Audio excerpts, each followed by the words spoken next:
Bienvenue chez MTB Cooking. Aujourd'hui, on partage une recette des pommes de terre au four, des pommes de terre fondantes et super bonnes. On va d'abord prendre des pommes de terre de consommation. On va les faire éplucher et après on peut les couper en tranches de environ 1 à 2 mm d'épaisseur.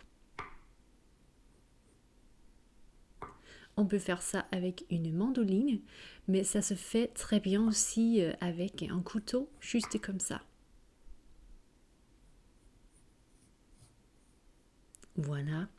Après, nous allons mélanger les tranches de pommes de terre avec des autres ingrédients qui vont vraiment aider à rendre ces petites tranches de pommes de terre vraiment très délicieuses. D'abord, nous avons mis la moitié de pommes de terre dans un grand bol. Et ici, on a ajouté un filet d'huile d'olive. Après, nous avons mis l'autre moitié des pommes de terre. Et encore un filet d'huile d'olive au-dessus. Nous allons saler, poivrer et ajouter de l'origan sec ainsi que du thym séché aussi. Il faut vraiment bien mélanger ici avec ses mains pour intégrer le tout vraiment dans les tranches de pommes de terre. Il faut bien masser, on peut dire. Après, c'est le temps de mettre le fromage et on utilise un bon parmesan.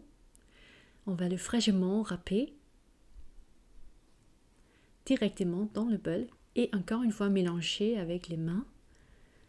Et on va faire l'ajout de parmesan 2 fois pour que ça va bien s'intégrer avec le tout. Et encore une fois, juste bien mélanger avec les mains.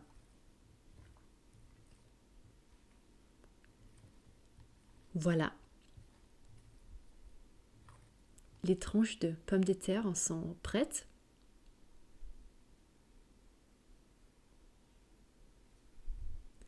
Et nous avons beurré un moule qui va au four. Et c'est maintenant le temps de ajouter les pommes de terre au moule. Et on va faire ça en les mettant dans des couches qui sont un peu dans un angle. C'est assez facile et on va vraiment utiliser tout ce qui reste dans le bol. On va garnir avec plus de parmesan pour avoir une belle couche au-dessus. Et on va enfourner les pommes de terre pendant 50 à 60 minutes à 175 degrés Celsius. Le résultat, c'est vraiment des pommes de terre bien fondantes. Comme vous pouvez voir ici, il y a plein de goût là-dedans parce qu'on a mis les herbes, le parmesan et ça c'est juste trop bon. L'huile d'olive a vraiment fait un peu croustiller les pommes de terre, mais ils ont toujours cette côté fondante. Voilà, on peut servir ces pommes de terre avec tout ce qu'on aime bien, de viande ou même des plats végétariens. C'est à vous de choisir la composition. Merci d'avoir regardé MTB Cooking et comme toujours avec nous, abonnez-vous à notre chaîne si vous ne le faites pas encore et on souhaite que vous avez envie d'aimer cette vidéo, de la partager avec vos amis sur les réseaux sociaux. On vous dit à très bientôt dans une autre vidéo. Salut!